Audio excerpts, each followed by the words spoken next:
Salve pessoal, estamos aí para mais uma das nossas pílulas vermelhas no canal da Associação Nova Roma. E hoje vamos comentar um pouco sobre essa polêmica aí, do X, principalmente, nos setores da direita, nos setores conservadores, especialmente nos mais jovens, talvez, em relação à figura, pelo menos superficialmente, em relação à figura do Nick Fuentes, né? Um influenciador, podcaster estadunidense. E aí eu vou primeiro resumir a polêmica em questão e aí a gente vai trabalhar um pouco em cima dela. Repentinamente, absolutamente do nada, uma série de contas ligadas a uma, principalmente, ligadas a uma direita brasileira de uma maneira geral, tanto algumas contas mais próximas do bolsonarismo quanto outras mais anti-bolsonaristas, por assim dizer, incluindo contas do MBL, mas não exclusivamente contas do MBL, outras contas também, outros influenciadores, e também não todos, né, nem todas das figuras mais conhecidas na internet do MBL, algumas figuras específicas, começaram a fazer postagens defendendo Israel, criticando o antissemitismo e criticando o Nick Fuentes, né? E essas três coisas de uma maneira associada, como se houvesse aí, né, fosse possível deduzir de uma maneira automática do Nick Fuentes um antissemitismo, né, e a partir daí um contraponto na defesa de Israel, inclusive na exaltação, no mínimo exagerada, do povo judeu, né, como sendo aí praticamente os pais da ciência, da filosofia, da civilização, e o caralho é quatro, né? E tudo começou com o Rodrigo Constantino, salvo engano. A primeira conta que fez algo do tipo foi a do Rodrigo Constantino, que na segunda-feira, talvez, ou no final de semana, ou sexta-feira passada, fez uma postagem sobre a necessidade de combater o antissemitismo na extrema direita, né? Então ele fez um vídeo desse tipo. E assim, quando a gente pensa em Rodrigo Constantino opinando sobre o que quer que seja, tem uma vibe meio 2018, meio 2017, talvez até 2013, 2014. Um negócio meio rançoso, né? Meio mofado.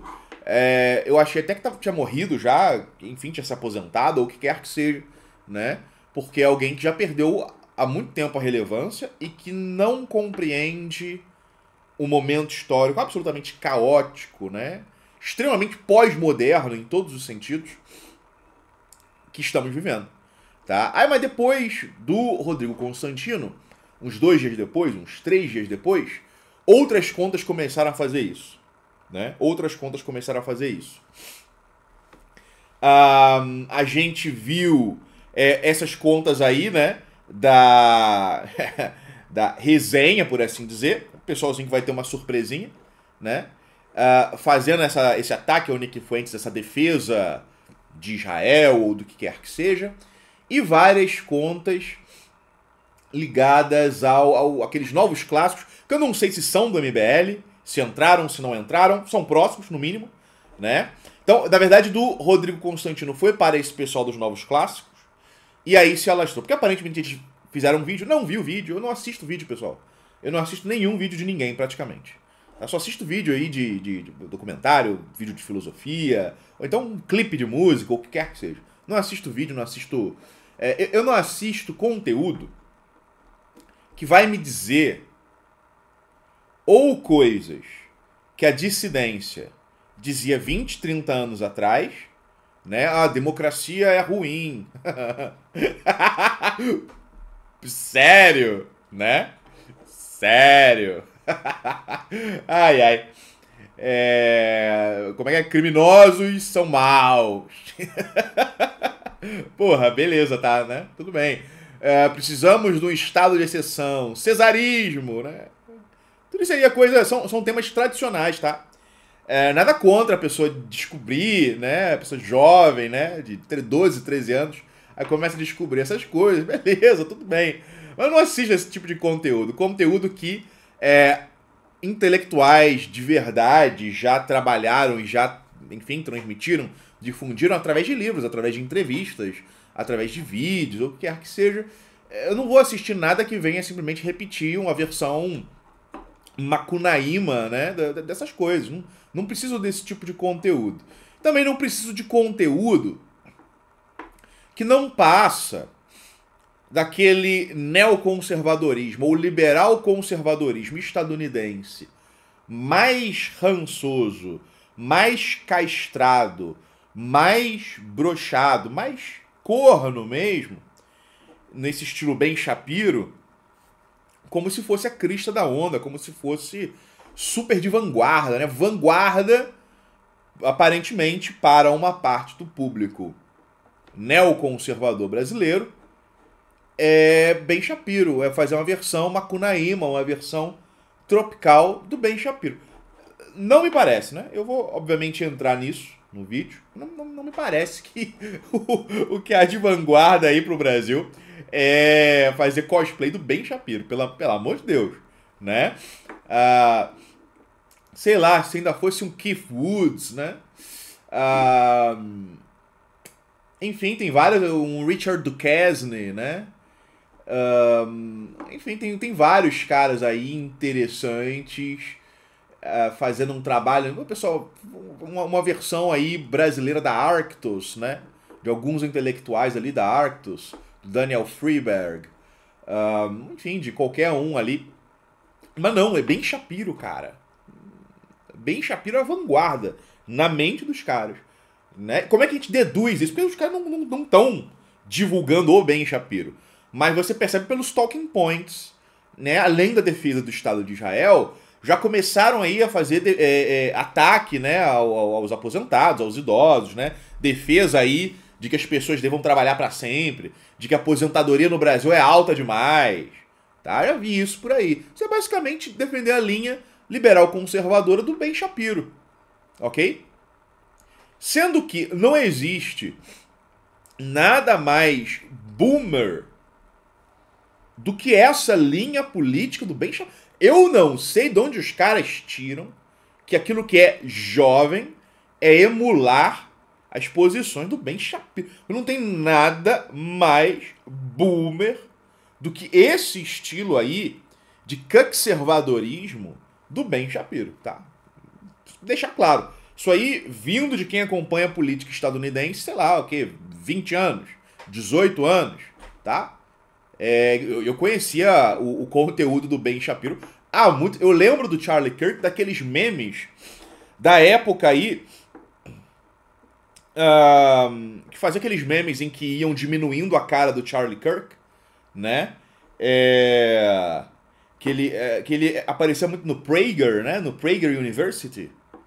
É daí que eu conheço o Charlie Kirk e o Ben Shapiro 10 anos atrás, 15 anos atrás. Tá? Eles iam diminuindo o rosto do Charlie Kirk, porque, de fato, as proporções faciais do Charlie Kirk eram um pouco esquisitas, tá? Mas, enfim.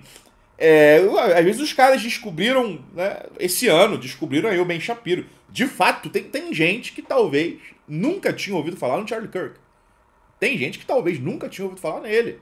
Beleza, eu respeito esse pessoal, né? Mas, por favor, baixem a bola. Então chegou aí nesse pessoal aí, dos velhos clássicos. A partir de agora eu vou chamar de velhos clássicos, porque ali não tem nada que seja efetivamente novo, tá? São ali posições que seja naquilo que há de efetivamente dissidente, seja aquilo que é totalmente mainstream, enorme. São ideias de 15, 20, 30 anos atrás, né? Compara aí com pensadores de vanguarda de verdade, os caras estão descobrindo o cesarismo, os caras estão descobrindo a crítica à democracia em 2025, né? Não são novos clássicos, são velhos clássicos. Novo é você pensar, por exemplo, o populismo como, né, uma maneira interessante de você subverter a democracia, pelo menos a democracia liberal, mantendo-se, preservando-se um léxico democrático, né? E aí você começa a pensar isso institucionalmente, no concreto, não no abstrato. Não, segundo Ortega y Gasset, a democracia é feia e boba e fede, né? Você tem que pensar no concreto, a partir das leis brasileiras, como é que você faz para subverter a democracia liberal. Aí sim a gente está entrando num terreno de vanguarda, quando a gente sai do lero-lero e passa para a aplicação prática, né? Aí a gente está entrando num terreno de vanguarda. E isso só quem faz é a Nova Resistência, tá? Só para deixar claro. Ou, no caso, a Associação Nova Roma, né? Tá, e depois desse pessoal aí, passou para aquela guria esquisita, né? A feminista abortista lá do MBL. Eu não sei qual que é o nome dela exatamente.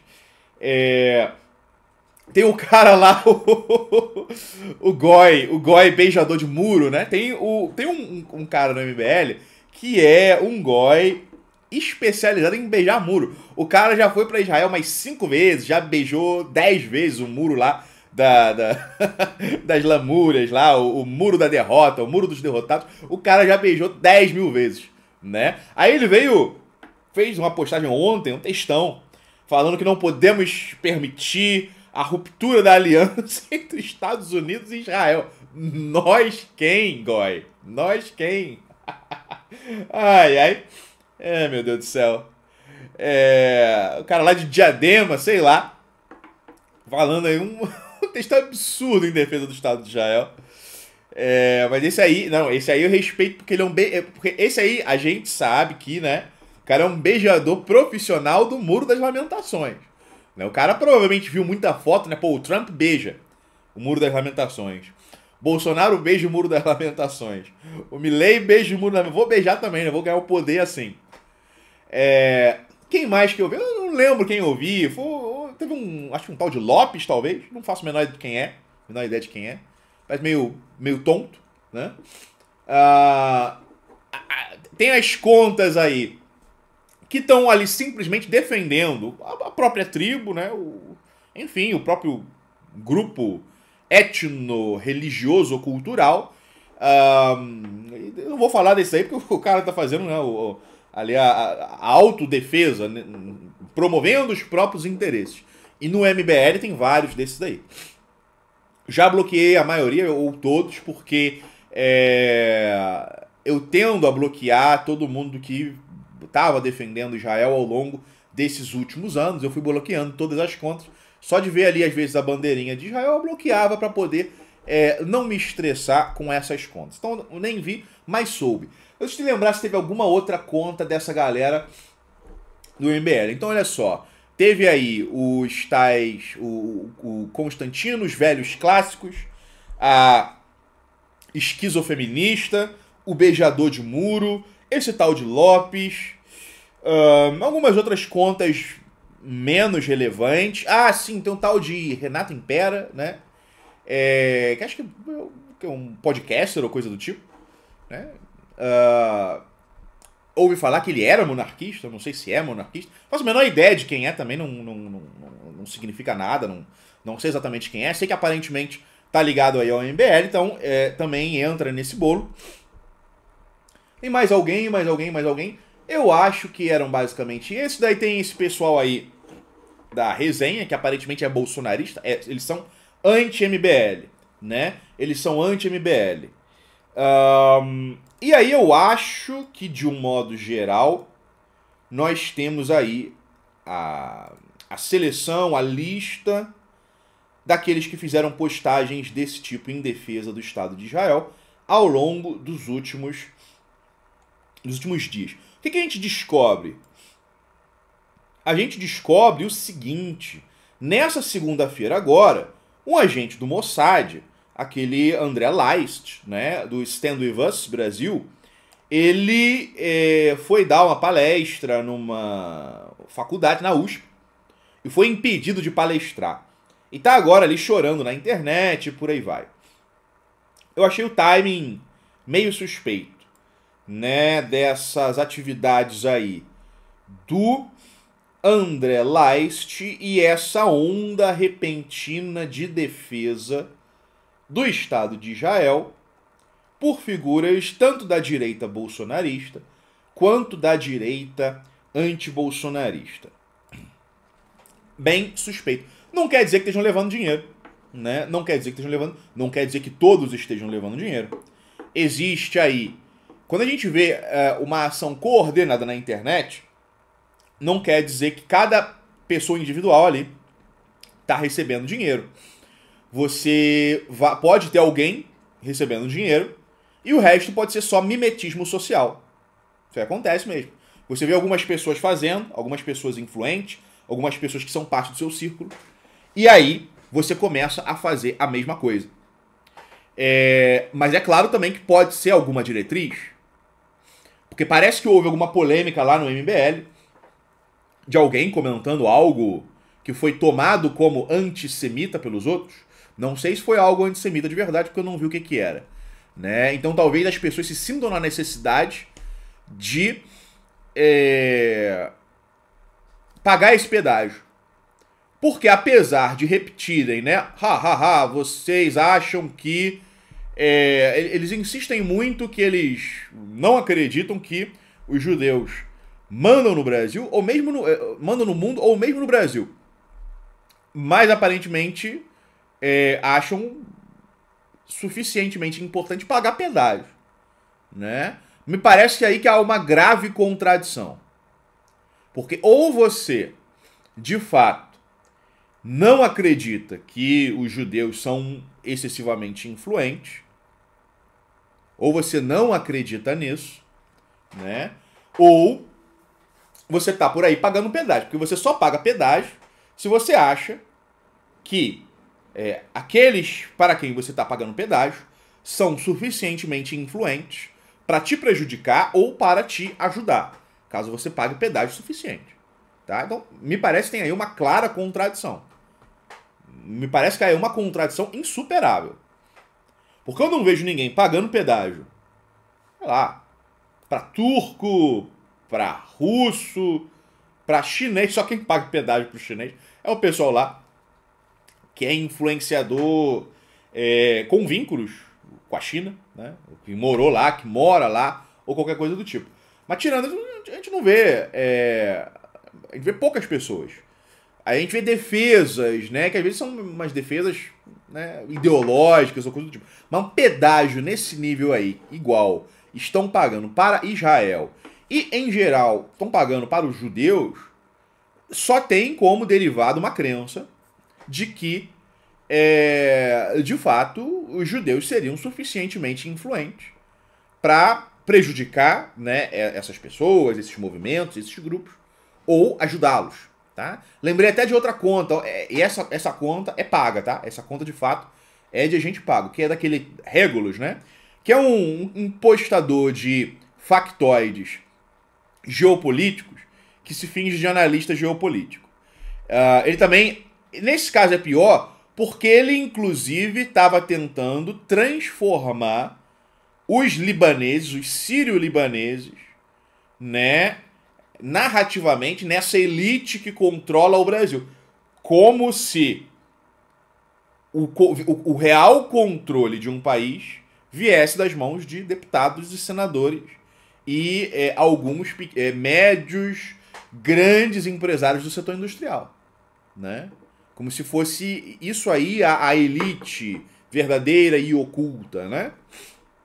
Mas essa conta aí estava inventando a teoria da conspiração em cima dos sírio-libaneses, que supostamente, segundo ele, desestabilizam o Brasil através do tráfico de Marlboro lá em Foz do Iguaçu, ou alguma coisa retardada desse tipo. Tá? Que aí o cara acha que alguém vai acreditar.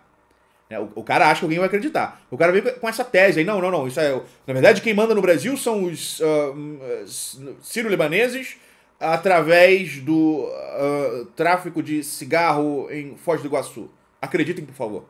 Né? Não me parece que muita gente acreditou, mas tem essa conta aí. Então, como eu falei, cara, me parece muito evidente que existe uma contradição entre essas duas coisas. Você sentir necessidade de pagar pedágio, sendo pago para isso ou não, né? E você, de fato, rejeitar. Você considerar, por exemplo, que os judeus são um grupo etno-religioso ou cultural, existem controvérsias, né, sobre quem é e quem não é judeu, mas que eles são um grupo qualquer. Ou você acredita que eles são um grupo qualquer, ou você está aí pagando pedágio para eles. Tá? Então tem aí algo mal... Existe uma hipocrisia fundamental nessas defesas exageradas do Estado de Israel por parte de quem não é judeu e que, portanto, não sente esse vínculo pessoal, esse vínculo histórico, né, religioso, cultural, étnico, talvez até familiar com o Estado de Israel. Né? Então, isso me parece um fato. Mas como eu falei, não existem evidências de que alguém está sendo pago. Mas que é suspeito que haja esse nível de coordenação, é. E como eu falei, existe algo como contágio social. Especialmente nas redes sociais. Basta que um esteja sendo pago para que outros imitem o comportamento.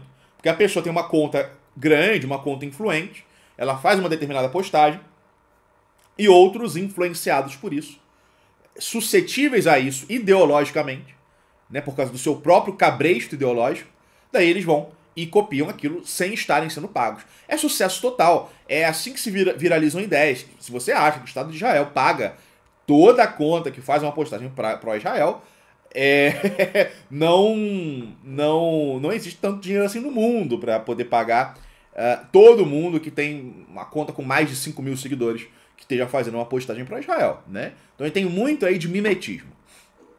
Tu coopta uma pessoa. Então, por exemplo, no caso do Rodrigo Constantino, é um cara que circula em determinados meios.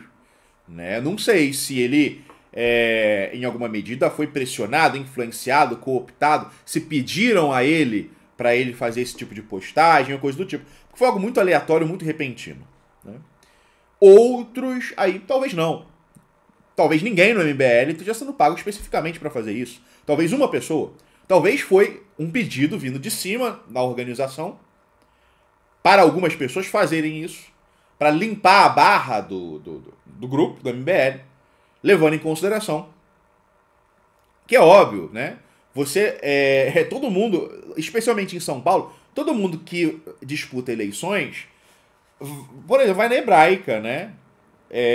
Vai vai na Hebraica, enfim, no caso, às vezes, ou então no Rio de Janeiro vai na Fierj, né? É comum. Eu acho que praticamente até o Ciro Gomes, né? Até o Ciro Gomes frequenta a Hebraica, por exemplo. Né? Não sabiam disso? É um fato. Na época lá daquele congresso Fórum Neotrabalhista, não sei exatamente. Ele estava lá na Hebraica, né? E aí depois ele mandou um vídeo, sei lá, não acompanhei essa porcaria aí. Então, assim, é comum, às vezes o cara tem eles têm essa preocupação, né? Não, a gente precisa limpar a barra porque agora a gente tem o Partido Missão e tem muitos jovens aí que são mais radicais do que nós, então a gente precisa tentar controlar isso, fazer um controle de danos para a gente poder pagar o nosso pedágio e receber um apoio, talvez. Né? Novamente, isso aí contraria muito tranquilamente a noção de que os judeus, enquanto comunidade, não teriam influência. Certo. Agora, uma outra coisa que a gente nota, para além dessa coordenação, é que todos esses posts foram mogados. Todas as postagens pró-Israel do MBL e dessas outras contas foram mogadas num nível que há muito tempo eu não vejo. E olha que em vários casos, e eu tive uma participação nisso, mas em vários casos, contas maiores foram mogadas por contas menores. Ok? Foi uma humilhação avassaladora e sem tamanho. Isso foi percebido, tanto que, a partir do dia de ontem, algumas outras contas, no caso específico do MBL, algumas contas mais racionais, mais dissidentes, ou o que quer que seja, vieram para fazer o controle de danos do controle de danos. Né? Então vieram contrapor as outras contas do MBL. Novamente, isso pode ser coordenado ou não, pode ser algo que vem de cima ou não, pode ser até uma percepção das próprias contas que fizeram isso, de que, pera lá, se a gente deixar isso continuar, a gente pode acabar se prejudicando um pouco, né? A gente pode acabar perdendo alguns seguidores, alguns apoios que poderiam ser úteis, a gente poderia acabar prejudicando, né? Uma imagem no sentido de que existem ali pretensões de radicalismo, né? Mas radicalismo limítrofe, um radicalismo que não chega, evidentemente, à ilegalidade. Então existem essas pretensões de um radicalismo limítrofe. Isso pode que é útil, que é interessante para atrair jovem. Jovem gosta de radicalismo. O jovem, ele é, por natureza, radical. Então você deixar que predomine de uma maneira tão hegemônica assim posições que são tão claramente posições de boomer, do velho conservadorismo, poderia prejudicar. Então, uma vez teve essa percepção e houve aí uma tentativa de controle de danos em cima do controle de danos, tá? Mas ficou muito claro que havia mais comentários atacando essas postagens aí dos velhos clássicos, da esquizofeminista. Aliás, sempre que eu vejo aquela conta, como é que é? Esquizociborgue, que agora vem com um papo de dark woke, né? Que é o velho aceleracionismo landiano / butleriano, só que agora mais incisivo, né? Tentando aí forçar um hype meio desnecessário. Interessante no sentido de facilitar que a gente veja a oposição contra o que estamos lutando. Mas sempre que eu vejo essa conta esquizociborgue, eu acho que é da esquizofeminista do MBL, né? Mas enfim. Então, cara, de muito mais postagens. Eu achei engraçado que a esquizofeminista, ela veio falando que não, né? Essa aí eu confesso que eu moguei bonito e eu ri da própria mogada que eu dei nela. Porque ela vem falando ali que, como é que são aí os grandes impulsionadores, ofereceram grandes realizações e conquistas da civilização, da cultura, da ciência e por aí vai. Falei, olha, falando muito tranquilamente, o século XX foi o século dos judeus, foi um século judaico, né? Especialmente quando a gente pega a partir da Segunda Guerra Mundial, mas já desde antes. Quando a gente, tudo bem que Freud é do século XIX, Marx é do século XIX, mas quando que as ideias deles, do Marx e do Freud, especificamente, né, os pensadores da suspeita, junto do Nietzsche, que não era judeu, mas quando é que as ideias do Marx e do Freud, de fato, alcançam aí uma capacidade de influenciar a sociedade em larga escala? É no século XX, apesar de eles serem pensadores do século XIX e com vícios intelectuais do século XIX, vícios semelhantes ao vício do positivismo, por exemplo, as ideias deles foram se espalharam, de fato passaram a permear a sociedade. Tem muita coisa. Existe mais freudismo no mundo, tal como conhecemos, na academia, na mídia. Tem muito mais freudismo, até mesmo do que a gente percebe de uma maneira literal, tá? Porque isso aí, em alguma medida, se tornou parte do clima, né, da atmosfera intelectual, cultural e espiritual do século XX. E claro, tanto as ideias de Marx quanto as ideias de Freud têm ali pressupostos que são indissociáveis das origens etno-religiosas deles e de suas famílias, né? Um certo materialismo, por exemplo, né, que é bem típico da maneira como o judeu saído do gueto, né, ali no século XVIII, na primeira metade do século XIX, está lidando com o mundo. Especialmente o judeu saído do gueto, que foi culturalmente influenciado pelas seitas franquistas. Porque quando a gente olha retrospectivamente e começa a falar sobre o franquismo, fica parecendo que era uma espécie de... que eram microseitas, né? Que não tiveram nenhuma influência, que eram absolutamente secretas.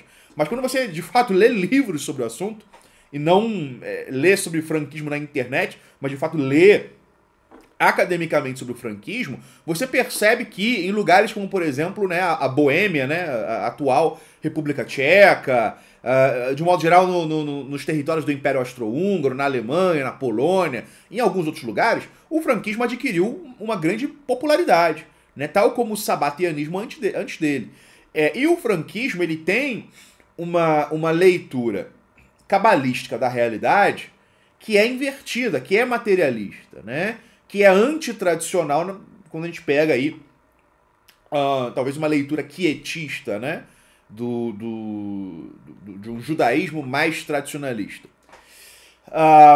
Então, assim, esse background etno-religioso e uma série de elementos culturais e folclóricos que permeiam a vida desses intelectuais e artistas judeus, né? Filhos, às vezes, de figuras que saíram do gueto, né? Seja na emancipação napoleônica ou em outras emancipações que aconteceram entre o final do século XVIII e ao longo do século XIX, tudo isso permeia a ideia desses caras, as obras de caras como o Heinrich Heine, por exemplo, né? Mas enfim, de vários dessas outras figuras. E essas figuras, junto aí com Einstein, definem o século XX de um modo bastante completo. Claro que existem, mas existem outras figuras. Mas a ideia de que o século XX é o século judaico e de que esse século judaico ele é moldado por três grandes figuras é um tema já clássico, já está posto na literatura acadêmica, eu não estou inventando isso, né? Não, mas existem outros nomes, mas eu não estou inventando esse negócio de três figuras, né, do século XX, do século judaico, Marx, Freud e Einstein, não fui eu que inventei isso, né? Quem vem principalmente com isso, acho que em meados, não, ali tem uns 30 anos, talvez, é o Yuri Slezkin, né? Ele próprio um judeu, intelectual judeu, que chegou a essa, que refletindo, em alguma medida retrospectivamente sobre o século XX, chega à conclusão de que o século XX foi o século dos judeus. Um século movido pelo espírito judaico. Novamente, aqui eu estou falando algo de uma maneira descritiva, não estou nem colocando conotações positivas ou negativas nisso. Mas é assim que isso tem sido visto. Obviamente, isso depois é pego, por exemplo, pelo Alain Soral, né, sociólogo francês, que faz uma análise crítica, não da leitura em si, mas dessa contribuição dessas figuras para o século XX, ou pelo menos da maneira como eles foram utilizados, até porque o Alain Soral ele é um marxiano, ele é intelectualmente marxiano. E aqui eu não vou entrar no mérito, por exemplo, do fato de que o Einstein ele foi um plagiador, foi uma fraude, né? Não vou entrar nesse mérito, não vou eu acho que isso é matéria, inclusive, para a gente lançar algum livro sobre isso. Eu traduzi algum livro sobre isso, tem alguns livros expondo a fraude do Einstein. Eu acho que seria interessante eu lançar algum livro sobre isso eventualmente. Mas, enfim, as contribuições, né, do Marx, você ainda consegue usar alguma coisa dele, né? As ferramentas críticas do Marx. Do Freud, é claro que você tem que reconhecer que, mesmo que você se interesse mais pelo Jung e pelo Lacan, eles obviamente foram influenciados pelo Freud. Mas o freudismo puro, ele claramente é ele próprio a expressão de determinadas perversões do Freud, e não do paciente, não dos pacientes do Freud, mas era o Freud, em muitos casos, se projetando em cima dos pacientes, tá? E aí quando você pensa aí nesse papel da sexualidade no pensamento do Freud e no século XX, bem como papel público, tá? Novamente, papel público. Não estou falando que inventaram, que controlam, mas o papel público de judeus seculares estadunidenses na indústria pornográfica, de fato você consegue ver uma conexão entre... você consegue perceber que do século XIX para o século XX, nós, do mundo liberal democrático, mudamos a maneira pela qual lidamos e vemos a sexualidade. Tá? Em alguma medida, o triunfo do Freud é isso aí. O século XX vai preservar essa maneira de lidar com a sexualidade? Eu não sei. Né? Mas o século XX teve esse tom freudiano. Vejam a participação dos freudomarxistas, ou freudomarxianos, seria mais preciso, no maio de 68. Né? Intelectuais muito influenciados pelo Freud, ali do establishment intelectual e filosófico francês, né? Mas também do alemão, que tiveram ali uma participação nesses protestos que prometiam uma liberação das pulsões sexuais, que se pretendia como uma revolução libidinal. Né? Claro que existe aí um subtexto freudiano no maio de 68. Tá? Mas, enfim, a gente pode passar para uma outra questão. O que caralho está acontecendo? Eu vou entrar... Isso aqui foi uma longuíssima introdução. Então, eu vou tentar acelerar um pouco. Ok? Mas eu acho que todas as digressões que eu fiz até aqui foram importantes, tá? Vou tentar acelerar um pouco. Em primeiro lugar, eu nunca vi um vídeo do Nick Fuentes, tá? Eu juro que eu nunca vi um vídeo do Nick Fuentes. Não tenho interesse em ver. Como eu falei pra vocês, não assisto vídeo, a não ser que seja algo que eu considero muito enriquecedor pra mim. Eu absorvo conhecimento a partir de outros métodos. Leitura, principalmente. Então não vejo vídeo, nunca vi um vídeo do Nick Fuentes, mas já vi trechos, né, recortes ali de lives dele, geralmente sobre temas bem específicos, em que ele comenta ali por 5 minutos, por 3 minutos, por 7 minutos. Isso aí eu já vi porque tem sempre gente compartilhando esse tipo de conteúdo no X. Já vi trechos do Nick Fuentes comentando sobre, eu acho que o USS Liberty, sobre o 11 de setembro, vários comentários dele sobre Gaza, ou mais especificamente sobre a mídia israelense. Ele várias vezes expôs a maneira como a mídia israelense trata os goim, de modo geral, começando pelos palestinos. Talvez eu tenha visto alguma outra coisa. Não, de resto, nunca vi, não tenho interesse, não acho grande coisa, numa perspectiva intelectual, tá? Porém, a gente tem que levar em consideração o seguinte. Ele tem um certo estilo, uma certa desenvoltura pós-irônica que dialoga bem com a própria moldura mental da geração Z, né? De uma geração Z muito específica, que é aí a geração Z, radicalizada por vários outros fenômenos, tá? Porque você vai ter gente aí radicalizada pelos atritos, né, com o sexo oposto. Você vai ter gente radicalizada por motivos sociais, né, por motivos socioeconômicos, e por aí vai, né? Não faltam motivos para radicalizar alguém hoje em dia. Então a maneira, o estilo dele, né, a maneira como ele gesticula, a maneira como ele fala, a maneira como os vídeos são editados, dialogam bem com a própria moldura mental e o aparato perceptivo da geração Z que o acompanha. Eu não acho, porém, que ele é super influente no Brasil ou que ele se tornou super influente no Brasil. A influência do Nick Fuentes no Brasil, enquanto tal, é relativamente pequena e não está aumentando significativamente. A questão não é o Nick Fuentes. Tal como a questão não é uma de antissemitismo. A questão não... Apesar de todo mundo estar formalmente falando do Nick Fuentes, o tópico fundamental não é o Nick Fuentes. O tópico não é o Nick Fuentes e não é o antissemitismo.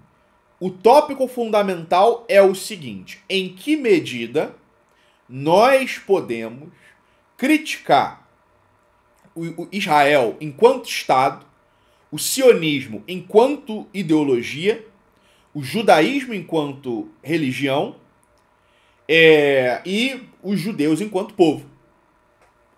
Tal como toda outra religião pode ser criticada, todo outro país pode ser criticado, toda outra ideologia pode ser criticada e todo outro povo pode ser criticado. Desde que não se recorra a hierarquizações e desumanizações. Hierarquizações e desumanizações transbordam a análise para o âmbito do racismo, tá? Se você começa a hierarquizar, se você começa a desumanizar, você está saindo de uma análise, você está conduzindo a argumentação na direção do racismo, tá?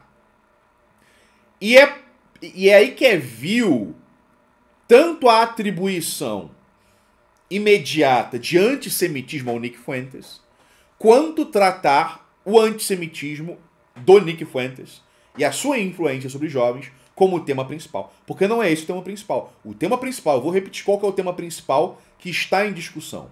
Em que medida podemos criticar Israel enquanto Estado, o sionismo enquanto ideologia, o judaísmo enquanto religião e os judeus enquanto povo, né? Essa é a questão. Se podemos, se não podemos, por quê? Se podemos, quais são os limites, né? Legais e até morais. Quais são os limites? Porque eu acho que nós estamos vindo de uma era longa, duradoura, mas que não começa em 45. Começa nos anos 60, com a publicação da obra Destruição da Judiaria Europeia, do Raul Hilberg, né? Que aí ajuda a consolidar a mitologia do Holocausto, e isso passa a pautar a maneira pela qual o mundo liberal democrático, vê os judeus e lida com os judeus, tá? Então a gente vem aí de um período bastante longo de impossibilidade total e absoluta de criticar o judaísmo enquanto religião e os judeus enquanto povo. Isso aí tem estado banido. Você pode falar mal de alemão enquanto povo? Pode. Você pode falar mal de americano, né, de estadunidense enquanto povo? Pode. Você pode falar mal de russo enquanto povo? Pode. Pode falar mal de chinês enquanto povo? Eu vejo todo dia postagens que beiram a sinofobia mesmo, racial. Né? Por exemplo, falando aí sobre a maneira como os chineses tratam animais. Todos os dias eu vejo isso. Né? Então pode criticar chinês enquanto povo? Pode. Pode criticar indiano enquanto povo? Pelo amor de Deus. Todo dia também. Pode criticar árabe enquanto povo? Pode. Pode criticar muçulmano enquanto religião? Pode. Pode criticar católico enquanto religião?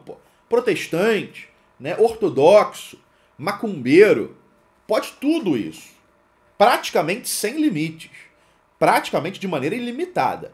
Mas, inclusive, a esquerda foi partícipe nisso.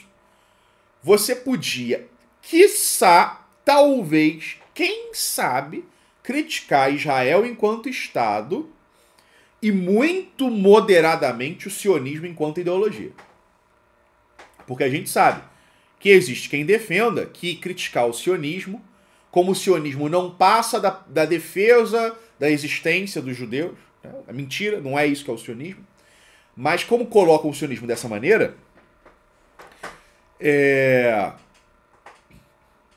praticamente se tenta impedir a possibilidade de crítica ao sionismo, né? A definição de antissemitismo da Aliança Internacional pelo blá blá blá do Holocausto, ela enquadra na definição de antissemitismo aquilo que nós entendemos como antisionismo.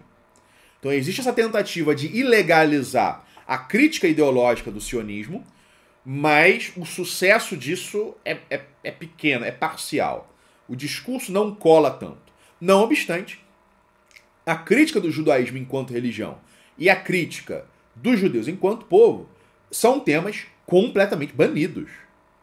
São temas completamente... O que não faz o menor sentido. Se estamos falando de uma religião como outra qualquer e de um povo como outro qualquer, tem que ser possível fazer ali uma crítica legítima dentro dos limites da lei que são ali determinados pela desumanização, pela inferiorização, pela hierarquização, né? Por exemplo, pela pregação de violência, ou de extermínio, ou de opressão, ou de supressão, e por aí vai, tá? Essa é a questão.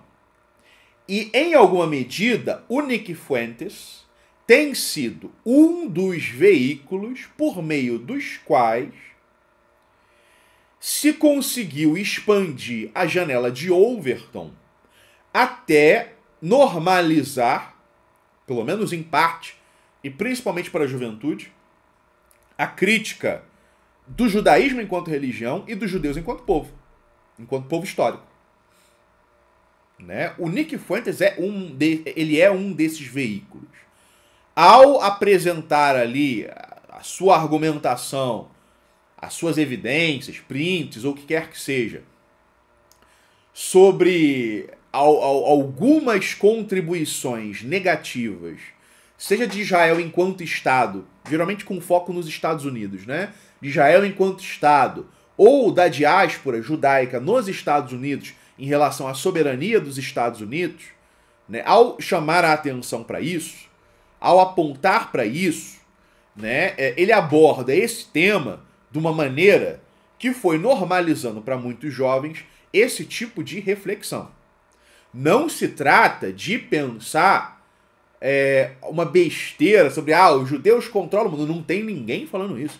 Eu, particularmente, inclusive, nessas discussões que eu vi ao longo dos últimos 3 dias, eu não vi uma única pessoa falando que judeus controlam o mundo. Seria uma babaquice, uma burrice, algo completamente estapafúrdio e, obviamente, uma teoria da conspiração. E aí sim, se você diz que os judeus controlam o mundo, que eles são um mal absoluto, que eles são responsáveis por tudo que há de ruim no mundo, aí de fato você está caindo no racismo. Mas eu não vi, no racismo, no caso, no antissemitismo, né? Só que eu não vi ninguém fazendo isso. Eu não vi absolutamente ninguém fazendo isso. Se você fala ali que existem algumas coisas no Brasil, nos Estados Unidos e em alguns outros lugares, algumas coisas negativas, em que houve ali a participação de elementos da comunidade judaica daquele país, e que talvez isso aí possa ter origens culturais, né? É só ver. Peguem aí a entrevista do Rabino Friedman, que comprou o Pornhub, em que ele fala sobre o porquê que um rabino, né, um homem religioso, um sacerdote, tinha virado dono do principal portal de pornografia do mundo. Né? E aí ele dá uma explicação que é uma explicação que vai no sentido de que ele vê aquilo como sendo positivo para a própria comunidade dele. Né? E também como uma maneira da comunidade dele enfrentar tabus que ele considera como sendo impostos pelo cristianismo. Né? Então é necessário ter atenção para esse tipo de coisa. Então, assim, essa é a questão principal. E a virada fundamental. Por que todo mundo do MBL que defendeu Israel e o judaísmo, etc., foi mogado? Por que todo mundo ali foi mogado? Porque houve uma virada importante diante dos olhos da geração Z. E não foi o Nick Fuentes. Foi o conflito Israel-Gaza. Foi a guerra entre Gaza e o Estado de Israel. Em que a geração Z viu a selvageria e a hipocrisia. Porque diariamente mentiras eram inventadas, pessoas eram pagas, tentou-se silenciar quem discordava, né? Vieram aqui para fazer prefeitos do nosso país assinarem compromissos de combate ao antissemitismo, mas no antissemitismo cuja definição inclui o antisionismo. Levaram políticos brasileiros para Israel para ver vídeo de propaganda, para serem instrumentalizados no nosso país. Ok? Então, assim, tudo isso foi visto. Tudo isso foi visto. E aí a gente começa, obviamente, a puxar outras coisas também, como o papel do Estado de Israel na destruição, na sabotagem do nosso programa nuclear. Então, assim, essa noção de que, foi o Nick Fuentes que fez isso, né? Nick Fuentes é ali o gênio do mal. Se não houvesse Nick Fuentes, ninguém imaginaria que Israel estava mentindo sobre Gaza, sobre o 7 de outubro de 2023. É uma mentira, é uma falácia. E essa pretensão de que essa juventude não sabe do que está falando é também uma falácia. Também é uma falácia.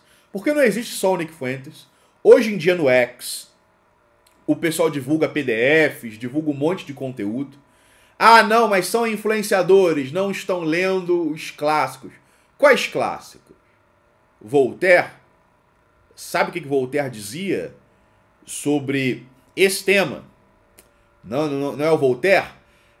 Quem mais? O Nietzsche? Né? O Richard Wagner? Quais são os clássicos aí que querem que a gente leia? Quais são os clássicos? Porra, Carl Schmitt, né? Ele tem uns artigos sobre esse tema. Até o Heidegger nos Cadernos Negros. É um clássico, não é? Da filosofia. É esse clássico que é pra gente ler? Dá uma olhada então nos Cadernos Negros. Né? Quem são os clássicos que a gente tem que ler? É pra gente ler o Shakespeare, né? O Mercador de Veneza, talvez. Então, olha só. Essa pretensão de que a geração Z não sabe do que ela está falando quando ela tem uma perspectiva negativa em relação a Israel e uma postura cética ou mesmo crítica em relação ao judaísmo enquanto religião e por aí vai, é muita arrogância, é muita prepotência. É muita prepotência. Tem uma galera aí que leu pra caramba e leu conteúdo bom, que leram, por exemplo, Kevin MacDonald, A Cultura da Crítica. Kevin MacDonald, que era um acadêmico canadense, eu acho. Acho que era canadense. Acadêmico canadense do campo da psicologia evolutiva, né? Então, o pessoal lê sobre uma série de assuntos, o pessoal pesquisa, o pessoal não inventou isso agora. Não aconteceu essa semana. Não é porque o Centro Dom Bosco fez uma postagem sobre o Nick Fuentes que o pessoal começou a criticar Israel agora, tá? É uma virada que foi se moldando ao longo dos últimos anos. Em parte, graças também ao Elon Musk. A aquisição do X pelo Elon Musk, ela facilitou a difusão de informação e o contato com um pensamento mais radical em outros países. Né? Ali um pensamento mais radical do jovem brasileiro, com enfim, o contato do jovem brasileiro com um pensamento mais radical em outros países. Né? Mas pensamento radical que quando ele vai e volta, ele reencontra na própria tradição intelectual brasileira. Ele vai reencontrar, por exemplo, no Gustavo Barroso, no Plínio Salgado, no Vicente Ferreira da Silva, no Oliveira Viana. Se a gente parar aqui para pesquisar, até em outras figuras, né? Se a gente parar para pesquisar, até em outras figuras. Então ele encontra também isso na tradição intelectual brasileira, né? Então assim, olha só. Qual que é o resumo? O resumo é que a gente não está em 2022, a gente não está em 2021. O timing, esse timing aí de uma direita bem chapiro, passou. A janela de Overton se escancarou. As pessoas, hoje eu vi uma conta esquerdista falando exatamente o seguinte: por que eu vou dar a mínima para um genocídio de 80 anos atrás se acabou de acontecer um genocídio agora, televisionado, para todo mundo ver? Essa é a perspectiva até na esquerda.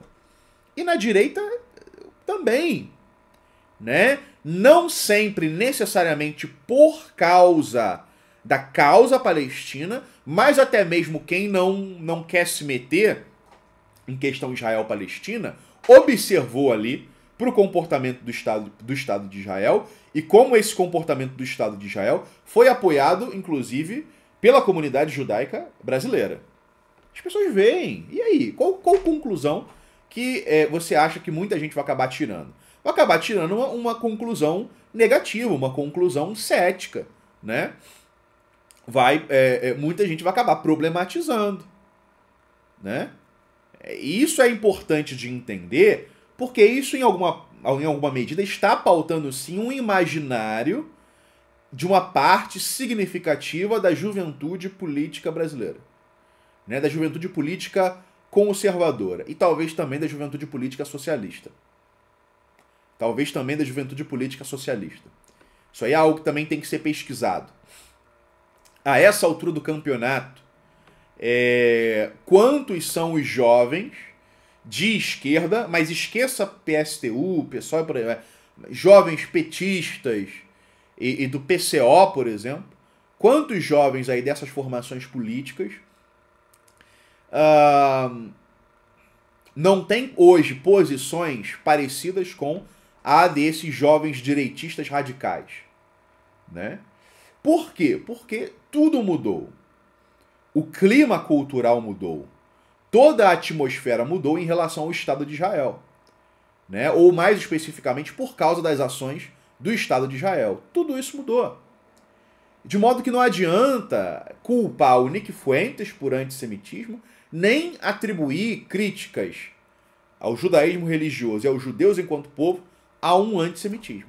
Porque isso não vai colar mais, né? O que vai acontecer é que as pessoas que tentarem forçar essa barra aí vão acabar sendo virtualmente linchadas, ok? Então, assim, a minha posição em relação a essa questão não é do meu interesse demonizar quem quer que seja, né?